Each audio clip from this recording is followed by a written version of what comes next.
Hey guys, it's Tony Robbins. Listen, I've got a video here for you today that I think you'll really enjoy. I am, for the last, 9 months or so, since the economy took its giant collapse all over the world in different areas financially, I've been meeting people that are trying to figure out what to do financially. And I've watched so many people in business who are trying to figure out what to do. Their customers are responding in a different way. They're hanging on to their money and they're concerned. And so I thought, the traditional approaches to business are not making a difference. What I'm best at is modeling.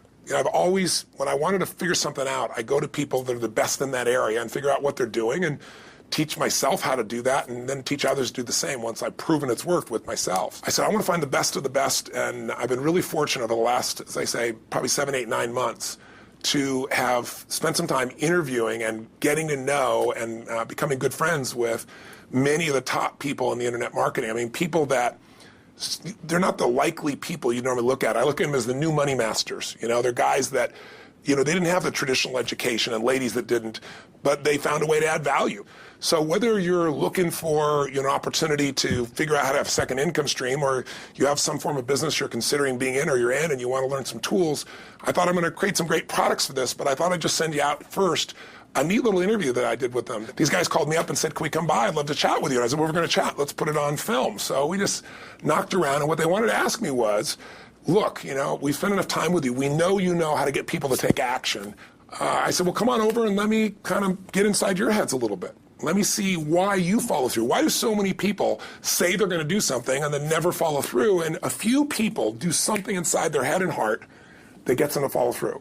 So I just thought you might enjoy this conversation we've had. It's with Frank Kern and John Reese, two of the best in this industry.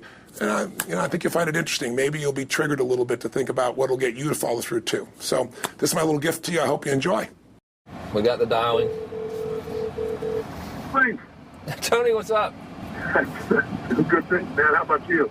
I'm good. Listen, we've got a serious issue that I think is affecting our market, and we need your help. We actually don't know if we can solve this problem, but we think that you can. So we want to barge in today. We're kind of riding around anyway. I know you're shooting and stuff, but if you got a couple minutes so we can pop by, that sure would be helpful. Okay, well, I'm honored if you help me. Come on over. I look forward to seeing you. Okay. See you, man. All right, man. Bye. Look forward to seeing you, John. Bye-bye. Yep. Bye. See ya. So why are we in a hotel anyways? They use this place a lot to shoot stuff because it's got a really nice background. Oh, so really nice outdoor filming stuff. different guests and interviews and TV commercials? Hey, man. How's it going? Come on in. All right. Thank you. Hey, Tony. guy. What's up? How you doing, man? What's all this? Doing a little leadership filming now. That's awesome. Good to see you. All right. Thanks for having us, man. How you doing? Well, come on in. I'm curious to what this major problem is that you're going to see me right away about. This sounds like a setup to me. It's a setup, yeah. I told John it was an intervention about his glue sniffing problem. Well, come over and sit on my lap. Yeah, exactly. So we were doing some talking, and the big problem in our industry, we think, is a bit of a mystery. No one has the exact answer. We were actually talking about trying to figure it out, that so many people in our market get these courses that him and I both, for our own respective businesses, spend hours and hours of time recording these building these education products, these training products to show people how to grow a business or build a business. But there's this large segment of our customers in our market that we're in that really don't get results. They don't do anything, or they're just, for whatever reason, it's not for them. It's just, we were just talking about how great it would be if there were just, so many more success stories, right? Like if everyone who actually bought stuff, not necessarily just our stuff, but all of the stuff within our community, if the people who bought it, if everyone who bought it just actually used it, and just followed the directions and followed through, how amazing that would be, like what we would accomplish as a community as a whole if that happened. So our challenge is, what needs to happen, what kind of shifts need to happen to get people to follow through, to get people to actually use the products? You're talking about the same mystery that people have of, why does somebody, get that fat, or they're out of control and they hate themselves, but then they go have another piece of chocolate? Or, why does the person the doctor just told them they have cancer, lung cancer, and they say, you've got to stop smoking, and some studies show 70% of the people keep on smoking. So you're not talking about a minor issue here, right? It's part of life. But there is an answer because there are people that do follow through, and there are people that never did before, and then they've never followed through in their life, and now finally they break through. And that's what I try to focus on, is what those people do. You know, in my case, in the business world, I look at people like you, people like Dan Kennedy. Yep. What do these guys do? Okay, I'm just going to do that to the best of my ability. And sure, you know, it's like, well, oh no, I can't write copy as well as Dan Kennedy, or I don't have as much energy and drive as Tony Robbins. Well, but you didn't start so like, what? You didn't start out I've got as as much Frank as I Kern. got. You didn't start out who Yeah. you are. You started out trying to make how much? Come on. $300. Yeah. A week. A week. $300 right? a week, yeah. And you failed at that in the beginning, didn't you? I failed pretty miserably, yes. But it was effortless to fail. It's just like natural, yeah. But truthfully, you went from $300 to, I remember you said your first time you believed, if I remember, was when you made like $2,500 in like It 4 or was 5 days. days when I was on vacation. While you're on vacation. That was when the true internet marketing dream was realized, you know, Right. because I sold a downloadable product and I wasn't even there. I didn't have to ship anything. I was like, oh my God, this was so great, you know, $2,500. And to me, that was just a gazillion, you know, because my rent, I think, was like $400 or something. And when you've told me that story before, and you just did it again, and you get you big grin on your face. Right. You get more excitement on your face than when you talk lights about up. doing 18. Than when you talked about doing the 18 million, which I know you're proud as hell of, and you didn't get all the money, but you made 18 million bucks for somebody in That's pretty 24 good. hours, right? Yeah. But look at your face. It's like nowhere near as excited as $2,500 in 5 it's the days, same baby. thing, though. I mean, the It is. $2,500 is just as, there's no difference. No, I there's don't even more. Because there was a moment when you recognized what was possible, but you didn't recognize it until you actually experienced it. But you only experienced it because you had to. Right. You had to keep going until you found it, just Yeah. like you did. You Yeah, had to keep absolutely. going until you found And it. it's right? like the validation that the fear doesn't have to matter anymore. That you don't. There is no other. That, you know, not having the plan B and knowing that you're going down the one path towards what you want. Yeah. It's the validation in your brain that, hey, this works. It may not work yet on the level I want it to, but it works. I've Right. just proven it to myself. Right. And for that, I win. It's game Right. over. I've already won. Yeah. Because I've proven it to myself. Right. So it validates everything in my mind that I want to do now, just at a higher level, Right. and doing more of it. That's it. Right. You just now leverage it. You now just stack it. So what do these people need to get started? Why aren't they starting? We all know the answer is fear. But the difference with you guys or me or anybody who's followed through is we're more afraid of what life would be like if we don't follow through than the person who's willing to settle for what they got and kind of hope it'll change and maybe purchase something for the moment and then not follow through on it. It's almost like people, overachievers, have a little more fear. They're a little more afraid of missing out. They're afraid of not being there, or they got a strong enough reason to follow through. So I'd say if you're looking at home, you want to give somebody some value, go, where do I start? I'm sick of this. That's a damn good place. That's probably why they bought the product in the first place, but now to they're escape not. from that for just a minute. What's that? They bought the product to escape from that state. Just for a moment. minute, yeah. So, because well, guess what? What makes people excited is progress. You don't have to be at the goal yet to feel alive again. You have to make progress. And the first step to progress is making a decision and buying the product. But then they don't do the second step, which is open the damn thing up. I think another powerful distinction that you're hitting on here is the fact that a lot of people that have breakthroughs in their lives, like including Frank and I both in different, success stories, situations, whatever you want to call them, is that, people typically hit rock bottom Yeah. before that must is a reality. You're right. So in thinking of that, because a lot of things as well, like we hear in marketing, like if you had a gun to your head right now and you had to make money in the next, 48 hours, what would you do? And that really resonates with people. But so I just wanted to bring this into the conversation because I think a big part of the market of all these people aren't people that have their backs completely against the wall yet. That's right. Okay, so they're not in a must situation yet.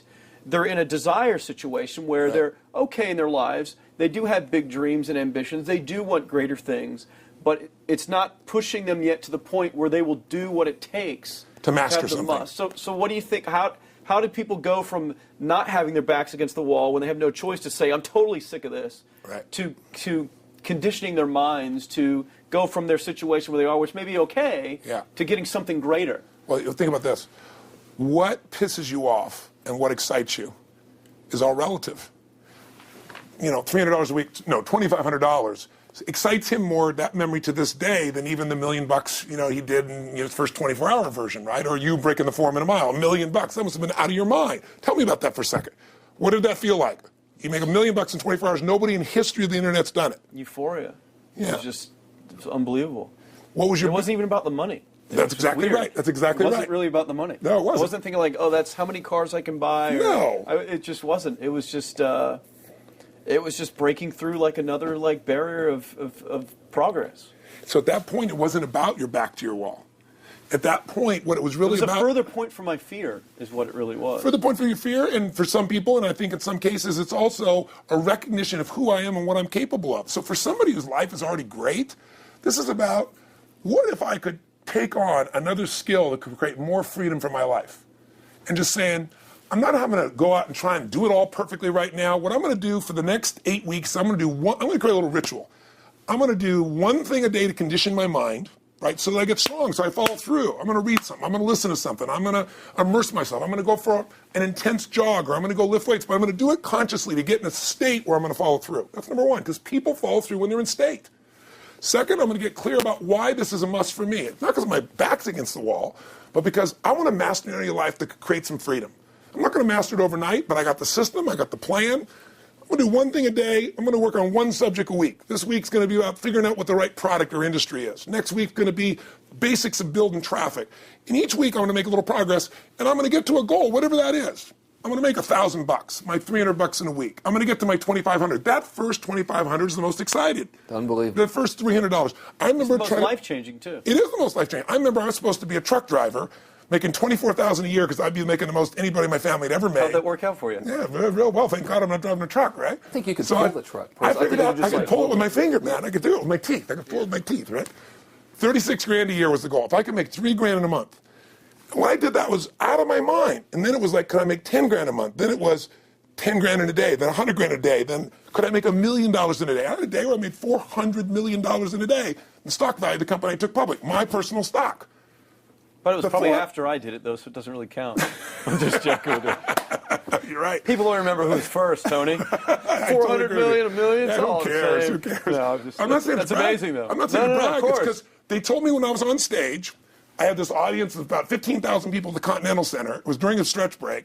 I was doing what I loved, rocking the house. Everybody's going crazy. And they go, the stock's worth $400 million right now. I was like, wow, that's cool. It's like, okay, I don't want to sound stupid. It's like, what's next? And I went right back to what I loved. Once you break through, then it just becomes a game. The people that are getting your products have not yet broken through in most cases. The breakthrough happens by conditioning your mind every day, by feeding it a role model or story. It's putting yourself in a peak state where you follow through by getting physically strong. It's creating a little ritual of doing a little bit each day, and then you get momentum. But the most important thing of all is what we started out with. Why? Absolutely. Why is it a must for you? It doesn't have to be you're against the wall, but it has to be something you're hungry for, because the only difference in people is hunger. And if you're not hungry, get around people that are hungry and something will hit you. You watch a conversation, you get around people that are doing better, and all of a sudden you start going, my life sucks. I remember I went to a guy in L.A., he's one of the most multi-billionaire guy, I'll never forget. And I lived in the Del Mar Castle, and I was really proud. That was like the symbol of me having taken myself from being poor to providing for my family this great place. It's built from castles in Europe overlooking the ocean, not far from you. And I went to this guy's house. He's a billionaire. He took me down to his wine cellar. I don't even drink wine. Went through this whole thing. At the end of the night, I was depressed. I lived in the Del Mar tenement, as far as I was concerned. I really was. I was like, I live in a crappy place, and all my standards changed. All of a sudden, I wasn't willing to settle for living that. All of a sudden, my back was to the wall in a different way, because as a man, I knew I was capable of more. So people can change their standard by getting around where it's better. People can change their standard by getting associated with what's true, like the bills they got to solve, the problems they got to do it. Or they can do it because they're excited, because it's something new they want to take on. Everyone's different, but they got to find the why, and they got to come up with some daily rituals to get them going, and just do a step at a time. That's where you get momentum. Awesome. That is awesome. So, think about what's the holy grail between somebody taking action or not. It's one word: certainty. When somebody is absolutely certain, the common word is believe, right? But, you can believe at a general level, or you can believe with certain. When you're absolutely certain that if I do this, it's going to get that result, and that result's going to change my life, you'll do it. When you think it absolutely is not going to work, you're never going to do it. The middle no man's land of maybe it'll work, maybe it won't, that's the piece that kills people, right? So if it's a must for you, you got to make it work, right? In our case, right? That's an example. If it's not a must for you and you're not sure, you don't know what to do. So years ago, I'd look around and say, okay, how do people get themselves to follow through that haven't been following through? What's the difference? And I started interviewing hundreds of people, literally, and eventually thousands, because I had thousands of my events. So I'd ask the group to give me their feedback. And I came up with this model. It's like the holy grail of belief, or the holy grail of momentum. It's like the difference between what makes the rich get richer and the poor get poor. right? And the difference we all know is mindset, but like, how's that built? So this is what I did. I created stupid little 4 little boxes, and I'll scribble it here for you. You think about the first thing that determines whether you can do something or not, and I put that in this first box at the top here on the left side, and it's potential. Like, what's the potential of a human being? Like, when you guys started, you proved something no one had done in history. You ran the 4-minute mile, right? For golly knows how many centuries, they're trying to run a 4-minute mile. Roger Bannister does it. How did he do it? Do you remember? You did it in this industry, right? You made $1 million in a day. No one had ever done that in history, right? After you did it, a bunch of other guys were doing it because it became possible. Roger Bannister didn't just go physically practice. He made a shift in his head. He practiced in his head because he could never achieve it physically, so he had to change in his head first so that the result became certain enough he believed it, and then his body got him through. After Roger Bannister ran that 4-minute mile, within 2 years, 37 people ran a 4-minute mile. Wow. When no one in history had ever done it. Now, here's how it works. The potential for anybody getting your product is extraordinary. They could do what you've done as much, more or less. They can do whatever they want to do. The potential's there. The market's proven that. Whether or not they tap into that potential has a lot to do with what action they take, which is the question you came to me with, right? Like, God, they all this potential, but they're not taking action. And we all know that the action they take is going to determine the results they get. That's pretty obvious. So most people have a belief about what their real potential is no matter what you tell them. And that affects how much action they take. And of course, that affects the result. And then ironically, that result reinforces their belief. And then that belief affects it. So I'll give you an example. Let's say a person has unlimited potential, we all agree. But they take little action, little results. Why? Because they have to start with a problem with their belief. They don't believe it's really going to happen for me. Maybe for Frank Kern's because he's got the cool hair and stuff, or maybe it's for you because you're so driven, but it's not me. Maybe Tony Robbins because he's a freak, got these big teeth. Whatever their thought process is, right? They got this thing, right? But what happens is, if you believe that there's very little potential, how much action are you going to take? Nothing, little. And when you take little potential with a little action, what kind of results do you get? Lousy little results. And when you get little results, what does that do to your belief? You go, see, I told you this was a waste of time, told you this wouldn't work. And then what happens? You tap even less potential. You take even less action. You get even worse results, and your belief gets even weaker. And this sucker feeds on itself until you are in a downward spiral. It's poisonous. It's poisonous and it's self-fulfilling.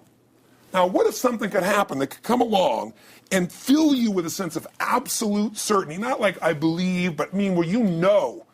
In you guys' case, mine as well, we knew because we had to.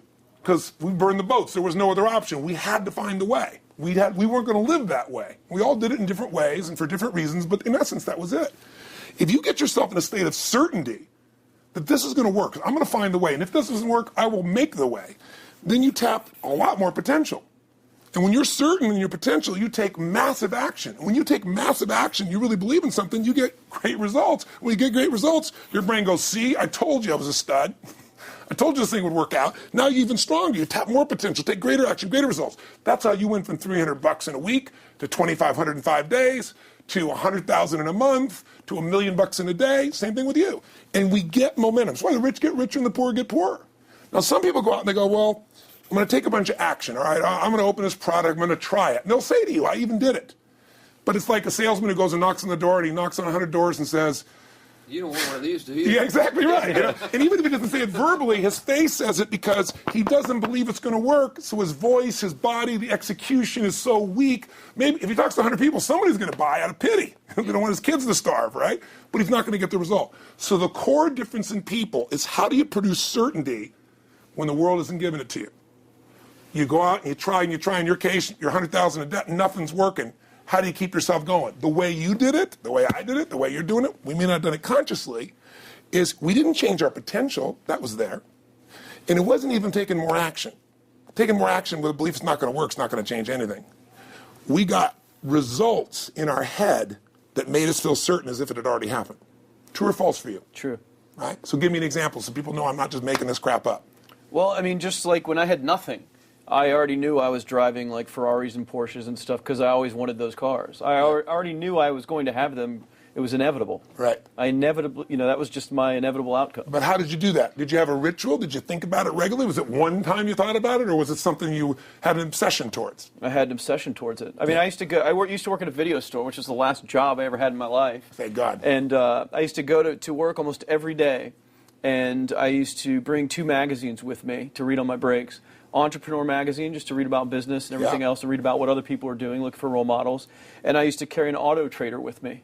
And I used to look at Porsches that were for sale. Yeah. And people always used to ask me, what are you doing with that Auto Trader magazine? I'm like, well, I'm just picking out the Porsche that I'm going to buy. Right. When Which probably got you a lot of crap. I did. People made fun of me. Sure. I actually had a boss at that job tell me, you really shouldn't do that to yourself, John, because it's very, very likely that is never going to happen. That it's very likely that you're never going to have that car. Yeah. That's the kind of belief he was trying to put in my head.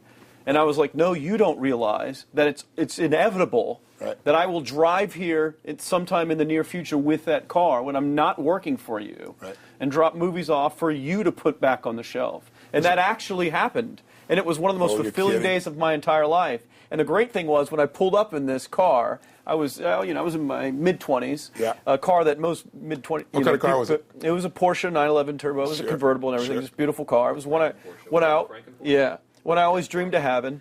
But, for a few years, I always circled the ads of which ones I was going to buy. Well, when I finally got it and I pulled up at the store, I had all these people. Some people that were still working at this $7 an hour job were there years after I left. And I'll never forget this, even the boss and stuff. And the reaction of the people was like, wow, that is awesome. Yeah. Is that your dad's car? And all I said to them was, not exactly. Good for you. And I just smiled and just left. But it was, it's the weirdest thing, but I just knew it was going to happen. But you knew it because I conditioned myself you to did it over and over again. Yeah. When I was in high school, I was not a popular kid, but I was passionate and intense, and I'll never forget. Some particular girls gave me some crap, and a guy too. And I wrote in their journals or their annual yearbook at the end, I wrote, someday, I said, you treated me like hell. Someday I'll be rich and famous, and you'll be an effing truck driver. And you'll be sitting there, I'll be with with this beautiful woman of my life, rich, and you'll be watching me on television thinking, you wish you would have treated me better. I actually wrote this shit in people's annuals because I went to a 10-year high school reunion and people showed me this stuff, great. Right? But it's like, I burned the bridges, baby. I was like, this is how it's going to be. So I'll give you a perfect example of this. They did studies, many have been done at this element, where they want to say, how much does the mind affect performance? So take basketball. I've worked with a lot of NBA players and turned them around, and one of the problems many of them have is they'll choke on the free throw line.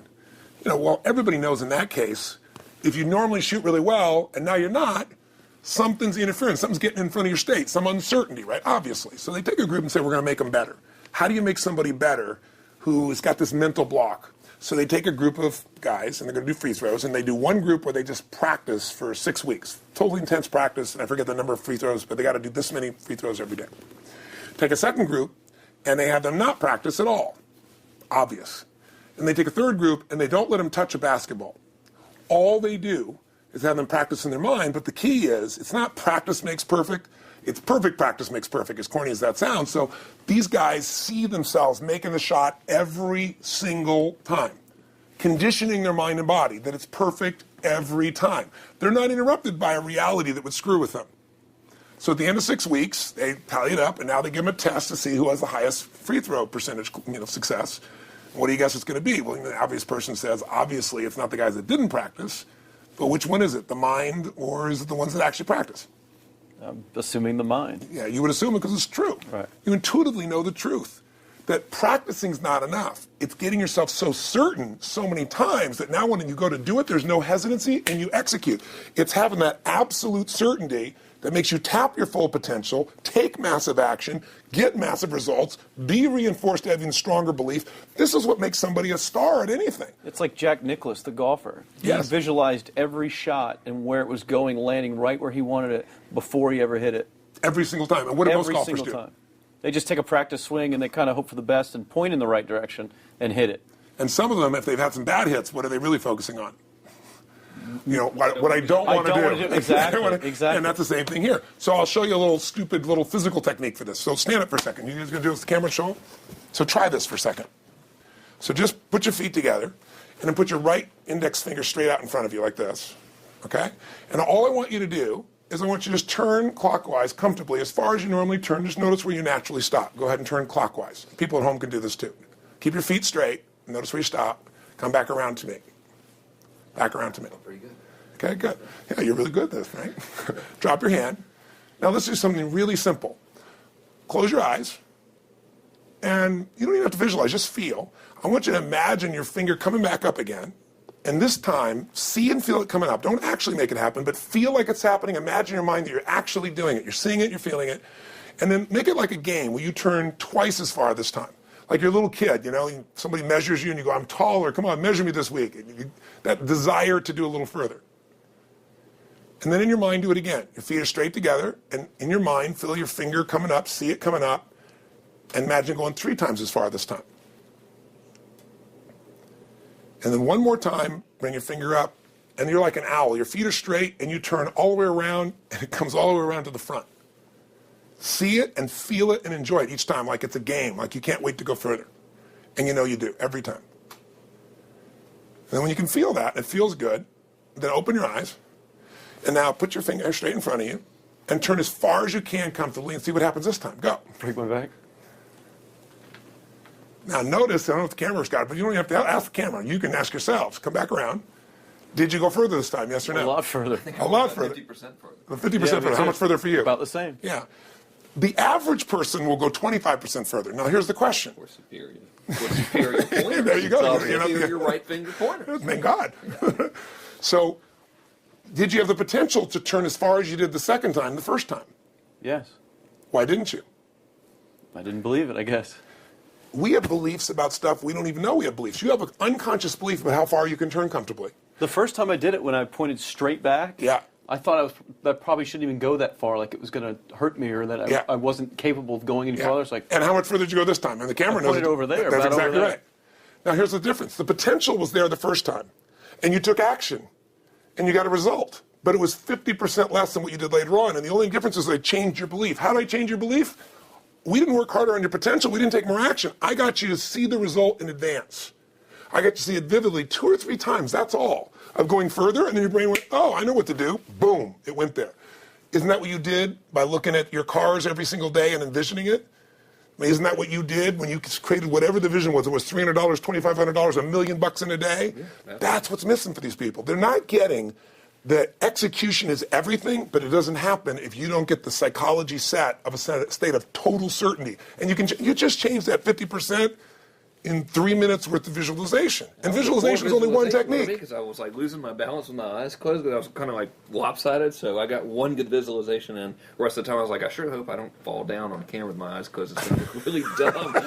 To do it. So you don't even have to be good at visualization. You can still get the improvement. So I want you to get, you ask the question, what is that difference in people? This changes people's certainty. People are uncertain they're going to succeed. They want it, but they're afraid. The best way to deal with a fear is get a big enough reason that makes you have to succeed, or condition yourself where you see it and feel it so often that you're certain that you just do it. That's all it really takes. That's awesome. You know, this worked. I was thinking this while you were talking about going to the Sit down so we can hear this, and we'll go. You were talking about working in the video store and looking at the Porsches and stuff. I used to drive around in my car, doing the cold calling with the credit card machines. And one way that I would avoid cold calling, the pain of like cold calling and knocking on doors and everything, would be to listen to your stuff and listen to Jim Rohn's stuff. Wow. Just drive around, no particular destination, just to listen to it. And strangely, I still like to drive around. I prefer to listen to that stuff in the car for some reason. It's because it's where you got imprinted. I guess. I mean, it's like, well, I'll just drive up and down the coast and check out the ocean. Yeah. So I would drive around, and I would envision myself holding those types of seminars and teaching people that kind of stuff. And 3 weeks ago, I was teaching a seminar in San Diego, and I was talking about beliefs and envisioning things, and I had to stop. And I shared with the audience, I was like, you're not going to believe this, but I actually used to envision this very moment of me talking to you right now. So it really, really works. Definitely works. Makes a difference, I'd say. I'll tell you what, I worked with Andre Agassi in 1993, I think it was. He'd been #1. He dropped to 32nd in the world. And he was literally ready to quit, with no exaggeration. His father was managing him, and he was so angry with his life. And he went through some, I think, wrist surgery at the time, and he's working on his swing. And he was dating Brooke Shields at that point. They weren't married, and not his current marriage, obviously. And so she said, you got to come see Tony. She goes, I don't need motivation. He goes, he's not motivation, man. He's strategy. He'll show you how to make that shift in your head. So he comes. I work with the guy. In the beginning, he's saying, do your magic stuff. Like, oh, yeah, great, thank you. And I said, tell me, if you ever hit a tennis ball perfectly, and I'm trying to get him in the zone to remember that time, like you visioned, where he was perfect at it. He goes, of course I have. And I get him vision over and over again. And finally, he's in the zone. He's feeling that again, right? He's seeing it, and he's feeling certain, and the swing is going perfect. And I said, how's that feel? He goes, it feels perfect. I said, but are you thinking about the swing? You're not thinking about the swing. You're not thinking about how to do it. You're just seeing the result you want so vividly that it's there. So all I did was train him how to go in that state over and over again. He won the next weekend. The second weekend, he came in second. Within 6 months, he was #1 in the world again. And he gave me unbelievable credit. But all it was conditioning the mind. You did it with tape, so did I. We were just talking about this earlier, Pam and I used to go when I was 17 years old down in downtown Los Angeles, this place called Night Education, Knight, like at the night. And I'd save up all my money, work as a janitor, and I would get these tapes and listen to these things over and over and over again. I went there for years, and I didn't have enough money, and I leveraged everything I had, but I knew how to train my mind. It's the one thing I knew how to do. This man's name is Mario. I saw him in his 80s. You know, he obviously knows how my life turned out and was very proud of the role he played in that process. He used to tell people the story. This guy's the real thing. He didn't just start out this way. This is how Tony did it. He listened to these tapes. He conditioned himself, right? This is the real stuff. He passed away a few years ago. I'm calling his house, and he passed away, and his daughter was there, and she wanted to share with me that how I touched his life and so forth. But the best thing was, I thought, you know what? I want to get those tapes. I want to get that stuff that conditioned. You know, I want to go back to that moment like you did of, you know, that moment was visualizing, now I'm living it. And she said, he left all this in his will to you. So I have all these tapes now that are from the time when I originally went through, and like I'd go to sleep and I had these sleep tapes that conditioned my mind to believe that I could succeed even when I was sleeping, or to build energy in my body. And anybody who wants to succeed has got to know it doesn't just happen. You can buy a product, but you also, with that product, have got to condition yourself. You got to make it a must, and you got to get a ritual. And if you do it, whatever you used to dream about you thought was so huge, you'll just live it. You'll live it like you lived this yesterday. Like we're all living the life that we envision because we had to, and because we played this game with our head. We got the belief to be real by seeing it enough times and feel it enough times till our brain believed it, and then it made it happen. Which raised the potential, which made us take more action, which got us better results, which raised our beliefs again. That's right. And then that's why the rich get richer and the poor get poorer. So instead of bitching about it, change it. And this is how you change It's like a self-fulfilling prophecy. Completely. It's pretty easy to change. Just that one simple exercise was amazing. I'm still like, holy crap, you know, I wonder what else I can do now. But look what most people do. Most people do the opposite of that, right? They get the product or they think about doing it, and what do they envision? It not working. That's right. The excuses. So they envision it not working. As soon as they envision it not working, they feel uncertain. As soon as they feel uncertain, how much potential they tap? Little, if anything. And so they send back your product, and they listen to the damn thing, you know? And guess what? What does that do, by the way? They make that as another lousy result in their life. I didn't even follow through on that, and they believe even less. This process is the holy grail. It's where the whole game changes, and anybody can do it, and they can do it in a few minutes. And if they do it a few minutes each day, then they get a different life. They do it a few minutes one time, their life changes for the day. We're defined by our rituals. Everybody's got rituals, certain things they do every day. And what we three have in common, and anybody that I know of who has a life that they're living that was once a vision, is we saw it again and again and again, even when it didn't work, even when you lost $100,000, even when I'm working as a janitor. There's something we would not give up on. And if somebody watching wants to change their life, they got to decide what they won't give up on, and then put themselves in the state of momentum by a couple little rituals. That's all it takes. And I think especially when it comes to anything related to making money, like making money products or promises or courses, people are so inundated with scams and all this garbage, true garbage, that, you know, their natural thinking is that they're so skeptical. It's like they fall into the conditioning of, well, if anything's ever going to work, that thing has to prove it to me before I believe anything. So when they go to approach the thing to make more money with, they're like, well, I'm starting at zero, and this thing has to prove to me that it has any potential at all before I believe that it will. Don't you agree with that's the case? Unfortunately, I agree it's the case, but here's the truth. When somebody says to me, in my business even more, because a lot of people think I'm a motivator. I hate that term. That's never been what I've done. I do believe in energy, and I'm passionate. You know, they see 10,000 people in a room rocking, they go, oh, he's motivating them. I believe in peak state. You get a top athlete, you get in a concert, and you get in state, right? The problem is, to defend themselves so they won't be disappointed again, they lower their expectations. So someone will say to me, well, I'm skeptical or I'm pessimistic. And my response to them is, no, man, you're gutless. It takes no guts to be skeptical. You don't have to have any capacity to be a critic. And now with the web, you don't even have to own that you're the one being the critic. Eh? You can burn somebody and, you know, anonymously, right? I said, you know what? It takes guts to believe.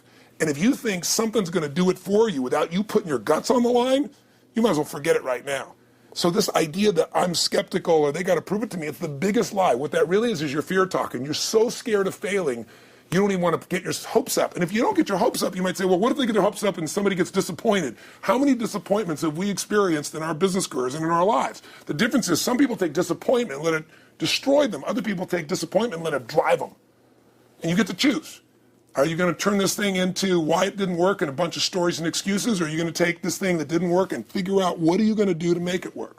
And it may not happen the first time, the second time, the third time, but the people that are relentless find the way. And it's the common denominator in all these guys that are kind of our friends or family, money masters, the new money masters is they all did it with will. Nobody here inherited this stuff. Everybody figured it out. And keep figuring it out. And it's going to keep changing. And you say, you know what, 1% of 99% of the money being made is being made by 1% of the people, because only 1% of the people will condition their mind and condition their body and follow through some daily rituals. The rest will tell a story about why it didn't work, how it wasn't their fault. And you got two things in life. You got results or you got a story, And too many people think that 1% is somehow entitled to it, and they're not. Which is, it's just all in the head. It's all in the their head. belief. It's all in the head. Which can be changed with some conditioning. Basic conditioning. You just proved it to us. That's fun. That's why I made Get the Edge and Personal Power, because I understood that from the very beginning. Originally it was 30 days, and years later people would say, I've heard all the great results and everything else, man, but I don't have 30 days. And I'd be behind the glass, focus group, watching these people and want to shake them, like, you don't have 30 days to change your life, I thought, okay, I'll make it 7 days. Just one, because after 7 days, you get momentum. I mean, think about it. When do people's lives change? In a moment. It doesn't change in 10 years. Your life may have sucked for 10 years, but there's one moment when your whole life changed, the moment you decided. When you said, no more, and I'm doing it, and you kicked yourself in the ass, and you made yourself go do something, right? When you finally said, enough, no more, I quit, or let's begin, or I love you, there's a moment when somebody's life changes. And that can be gotten in a couple of days. So people watching don't have to wait until they've mastered everything. They got to get started and do what's next, and just put themselves in a state where they start making some progress. Well, there it is. I think that's the answer that can help solve that problem with a lot of people. They'll just pay attention to it and do it. The bottom line is, all three of us and some of the people that we consider as family that are part of this process, we've all done well. We don't need to do this stuff. We're able to do this stuff because underneath it all, people can see in your eyes, Frank, when you talk about $2,500 you made that day and the joy, right? Or you talking about not willing to settle, and just, I don't care what they say. They tell me I'm going to sit here and I should lower my expectations. I'm going to be driving my car in here and they're going to be delivering a video to me. There's something inside of every human being that will make it click, that'll make it so that today is not like yesterday and tomorrow will be different forever. And that process is an emotional hook. And what I hope is people watching this stuff, maybe something in here will piss them off enough or remind them of something or say there is a plan and it isn't just luck. And if I just get my big enough why, and I get a little system for conditioning myself, and if I start to feel overwhelmed, I just do one next step. And I keep learning and keep moving forward, I will get there. And if we accomplish that out of this conversation, then this conversation was kick-ass and fun, not just for us, but it'll be something that we'll be really proud of a long time. Whether that happens or not really has nothing to do with us, but whether or not people take it in as real and do something with it. I hope they will. I think a lot of people will. I think they will. Thanks a lot. I think it was awesome. Thank you. That's been a I blast. appreciate it. Your shoot here. Yeah, go back to the next one. Yeah. Thanks, guys. Thanks. Yeah. Appreciate it. Really appreciate it.